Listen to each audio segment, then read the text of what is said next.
Kalau kami laki-laki kok agak gadang dan PR. Padu ibu-ibu. Assalamualaikum warahmatullahi wabarakatuh. Untuk mendukung channel ini jangan lupa klik subscribe dan bunyikan lonceng notifikasi. Terima kasih buat yang sudah subscribe. Assalamualaikum warahmatullahi wabarakatuh. Awak ibu-ibu kok sangat berbeda juga kami laki-laki. Jauh beda awak juga kami laki-laki. Baca jauh tuanku. Yang pertama sekali nanjaleh gara-gara itunya masalah pembagian warisan. Berbeda awak tu kami laki-laki. Berbeda tuanku. Kalau kami laki-laki kok agak gadang dan PR. Padu ibu-ibu. Kok dikaji masalah fikih, masalah agama. Kita di Minangkabau pusat kan dua macam. Yang pertama yaitu tampilan basi dan kedua tampilan ameh. Nama tampilan basi pusako tinggi, nama tampilan ameh pusako rendah. Pencarian induk juaya awak. Kini kita kaji pusako rendah. Kalau pusako tinggi tidak bisa kita pajual balian, kecuali sapakai yang memiliki seluruhnya.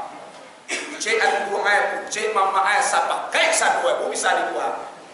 Tapi kalau pusako rendah, pencarian induk juaya awak kuliah kita jual lah sapakai beradik berkakak.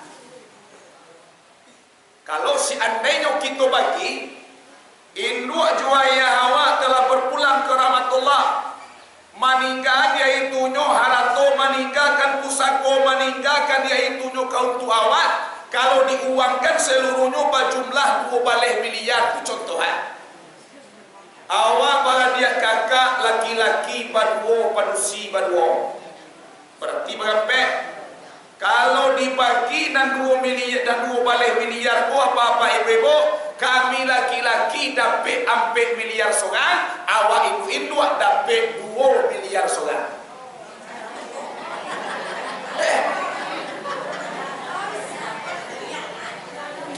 Ikut agama.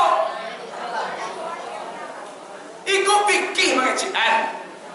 Kalau seandainya seorang saudara perempuan membentak kepada kakak laki-laki atau waden tak setuju harato induk juaya ko kita bagi rato berarti kurang ajar kamu itu.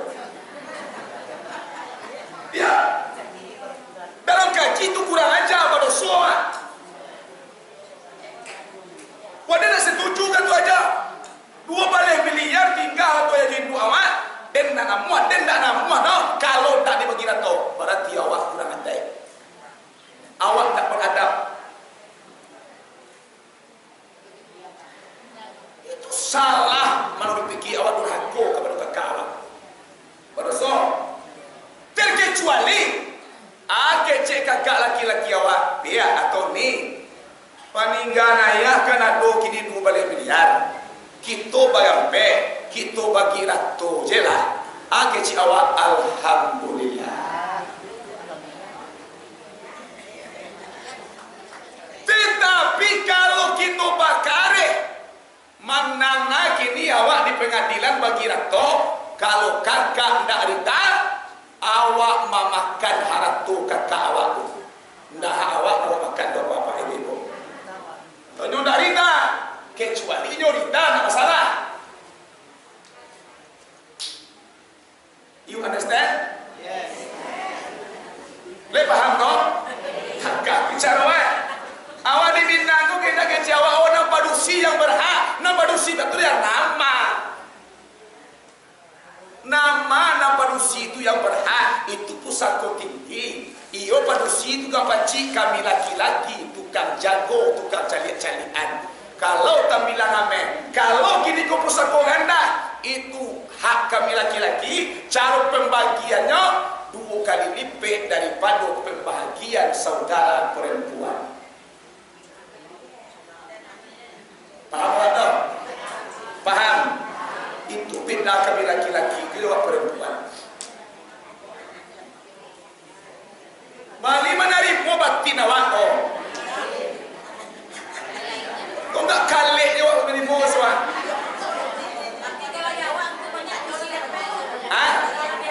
Kalau lidah laki-laki tidak semangat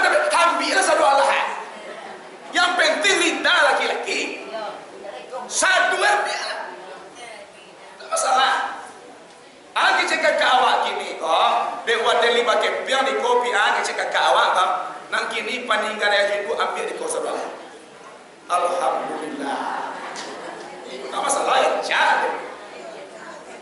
Tapi kok laki-laki kau nyoba saina, itu main tera, inyo minta ya itu nyo dek tahu ju agama, nyo minta pembagian inyo 2 kali lipat daripada pembagian perempuan itu hak inyo. Kalau awak darita, berarti awak kurang adab. Paham? Tapi kau nyorita, alhamdulillah, kita bagi ratu je lah piyak jadi. Oh jawab.